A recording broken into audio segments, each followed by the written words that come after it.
Okay friends, in this video we are learning how to find out deleted items on your Galaxy S25 Ultra.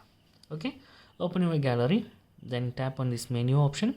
Then you can see here there is a recycle bin. Just tap on it, then you can see your previously deleted items is here. So normally recycle bin contains deleted files for 30 days. After 30 days it will be start deleting. Each and every day it is deleting. So today if we delete something, it will be keep for next 30 days. After 30 days that will be deleted. So you can simply click here and use select function. You can select all, then you can simply restore all, or you can simply select one, then you can simply restore that. So that is very simple tutorial. So that's guys very simple tutorial. If you need any kind of Android or iPhone tutorial, just comment below. I will post my replies as videos so you can easily watch and understand it. And if you enjoy this video, please like, comment, share and subscribe our channel for getting more videos like this.